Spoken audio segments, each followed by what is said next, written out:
குமுதம் நேயர்களுக்கு வணக்கம். நான் உங்கள் இளையராஜா. இந்தியா முழுவதும் பெரிதும் எதிர்பார்க்கப்பட்ட புதிய தொழிலாளர் சட்டம் இப்போ அமலுக்கு வந்திருக்கு. இதுல ஏற்கனவே இருந்த பழைய 29 சட்டங்களை மாற்றி இப்போ 4 புதிய நவீன சட்டங்களா இதை மாற்றி அமைச்சிருக்காங்க. இந்த மசோதாவுக்கு 2020லேயே ஒப்புதல் அளிக்கப்பட்டிருந்தாலும் இந்த நவம்பர் 21ஆம் தேதி தான் இந்த புதிய தொழிலாளர் சட்டம் அமலுக்கு வந்திருக்குது. இந்த தொழிலாளர் சட்டம் பார்த்தோம் அப்படின்னா 1940லேயே உருவாக்கி இருக்காங்க.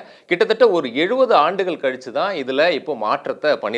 குறிப்பா 1940களில் பெண்கள்லாம் பெரும்பாலும் பணிக்கு போறதில்லை. இப்போ பெண்களையும் இதுல உள்ளடக்கி குறிப்பாக digital workers, work from home, gig workers இவங்களையும் கவர் பண்ற விதமா அவங்களையும் டாக்குமெண்ட் பண்ணி இந்த புதிய சட்டத்தை உருவாக்கி இருக்காங்க. இந்த புதிய தொழிலாளர்கள் சட்டம் என்னென்ன சொல்லுது, இதனுடைய அம்சங்கள் என்ன அப்படிங்கறத இந்த வீடியோல நாம விரிவா பார்க்கலாம். தொழிலாளர் ஊதிய சட்டம் 2020 குறைந்தபட்ச ஊதிய உத்தரவாதம். இந்த சட்டப்படி பார்த்தோம் அப்படின்னா எவ்வளவு கம்மியான சம்பளத்துக்கு வேணா ஆளை எடுக்கலாம், அவங்க ஏதாவது பணிகளில் தவறு செஞ்சா அவங்களுடைய ஊதியத்தை குறைக்கலாம் அப்படின்ற நிலை இருக்கும்போது எல்லா துறைகளில் இருக்கக்கூடிய எல்லா தொழிலாளர்களுக்கும் மினிமல் வேஜஸ் அப்படிங்கக்கூடிய குறைந்தபட்ச ஊதிய உத்தரவாதத்தை நிர்ணயம் பண்ணணும் அப்படின்னு இந்த சட்டம் சொல்லுது.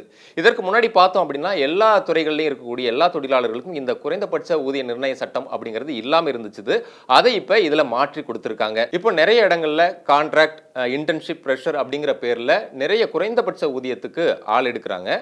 இதுல கண்டிப்பாக அவங்களுக்கெல்லாம் சரியான நேரத்தில் ஊதியத்தை வழங்கணும் அப்படின்றத சொல்றதோட மட்டும் இல்லாம 5 ஆண்டுகளுக்கு ஒரு முறை இந்த குறைந்தபட்ச ஊதியத்தை மதிப்பாய்வு பண்ணி அவங்களுக்கு அந்த காலகட்டத்துக்கு ஏற்ற மாதிரி ஊதியத்தை வழங்கணும் அப்படின்றதுக்கு ஒரு குழுவும் அமைச்சிருக்காங்க. குறிப்பா அவங்க மாத கூலியா இருக்கலாம், வாரக்கூலியா இருக்கலாம், தினக்கூலியா இருக்கலாம், இப்படி யாரா இருந்தாலும் அவங்களுடைய ஊதியத்தை சரியான நேரங்களில் வழங்குறதுக்கான உறுதியை அந்த நிறுவனங்கள் உத்தரவாதமா அளிக்கணும். அப்படி செய்ய தவறுகிற நிறுவனங்கள் மீது கடுமையான நடவடிக்கை எடுக்கப்படும், தண்டனை வழங்கப்படும் அப்படின்னு சொல்லியிருக்காங்க. இது பல பேருக்கும் பலனளிக்கக்கூடியதா இருக்கும் அப்படின்னு சொல்றாங்க. ஆண் பெண் தொழிலாளர்களுக்கு சம ஊதியம். இது முன்னாடி வரைக்கும் பார்த்தோம் அப்படின்னா ஒர்க் பண்ற இடங்கள்ல அது ஸ்கில் பேஸ்டா இருந்தாலும் சரி, எக்ஸ்பீரியன்ஸ் பேஸ்டா இருந்தாலும் சரி, ஆண் பெண் இருப்பாளருக்கும் தனித்தனியான ஊதியமா தான் இருந்துச்சு. சரிசமமான ஊதியம் அப்படிங்கிறது இன்றளவுக்கும் இல்லை அப்படின்னு தான் சொல்லணும். குறிப்பா இன்னைக்கு அதை எப்படி மாத்திருக்காங்க அப்படின்னா அது ஆணா இருந்தாலும் சரி, பெண்ணாக இருந்தாலும் சரி, ஏன் 3ஆம் பாலினத்தவராக இருந்தாலும் கூட சரிசமமான ஊதியம் வழங்கப்படணும் அப்படிங்கறத இந்த சட்டம் மூலமா அமலுக்கு கொண்டு வந்திருக்காங்க. அது மட்டும் இல்லாம இதுக்கு முன்னாடி வரைக்கும் பார்த்தோம் அப்படின்னா பெண்கள் நைட் ஷிஃப்ட்டுக்கு அனுமதிக்கப்படல.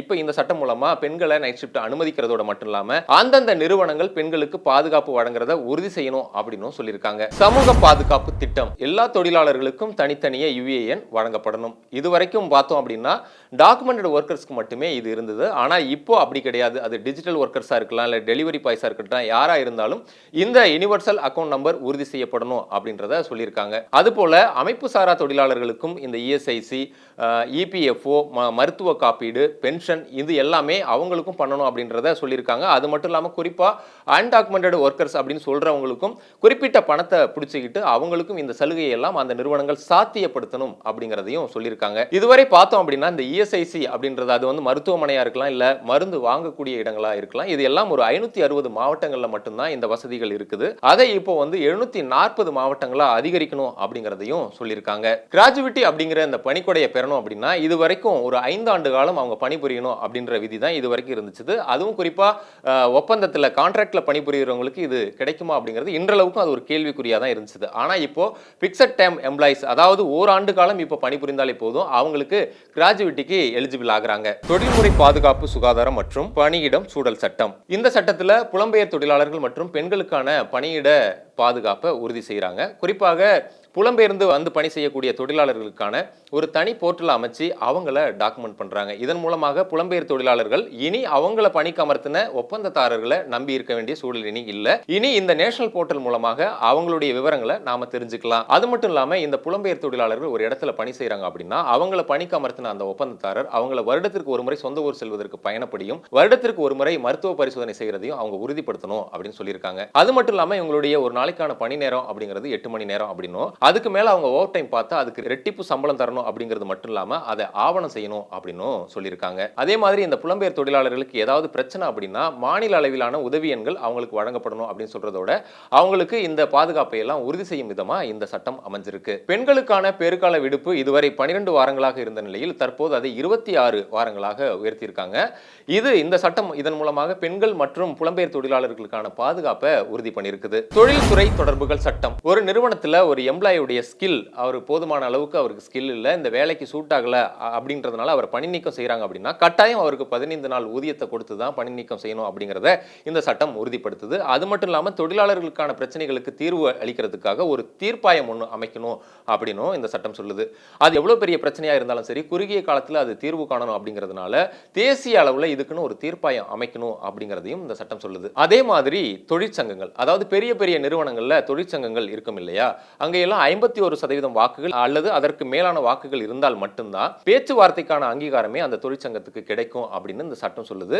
அதனால தான் இப்போ இதை சார்ந்து இந்த புதிய தொழிலாளர் சட்டத்துக்கு எதிர்ப்புகளும் கிளம்பி இருக்கு. அதே போல இப்போ இந்த புதிய தொழிலாளர் சட்டங்கள்னால என்னென்ன அட்வான்டேஜஸ் இருக்கு, டிஸ்அட்வான்டேஜஸ் என்ன இருக்கு அப்படின்றத பார்க்கலாம். முதல்ல அட்வான்டேஜஸ், அதாவது இந்தியாவை பொறுத்த வரைக்கும் பார்த்தோம் அப்படின்னா 90 விழுக்காடு எம்ப்ளாயிஸ் அன்டாக்குமெண்டடா தான் இருக்காங்க. இந்த புதிய தொழிலாளர் சட்டங்கள் மூலமாக இப்போ வந்து இந்த online workers, kick workers, delivery boys இப்படின்னு இவங்களெல்லாம் இதில் கவரேஜ் பண்றதுனால அவங்கள ஆவணப்படுத்துறதும் இதில் சாத்தியமாகுது. அது மட்டும் இல்லாமல் பெண்களுக்கான சம ஊதியம், பணி நேரம், கூடுதல் பணி நேரத்துக்கு ரெட்டிப்பு சம்பளம் அப்படிங்கிறதெல்லாம் இதில் அட்வான்டேஜா பார்க்கப்படுது. டிஸ்அட்வான்டேஜஸ், இந்த 4 புதிய தொழிலாளர் சட்டங்கள்ல ஏற்கனவே 3 தமிழ்நாடு உட்பட பல்வேறு மாநிலங்கள்ல அந்தந்த தொழிலாளர்களுக்கு ஏற்றால் போல விதிகளை மாற்றி விதிச்சிருக்காங்க.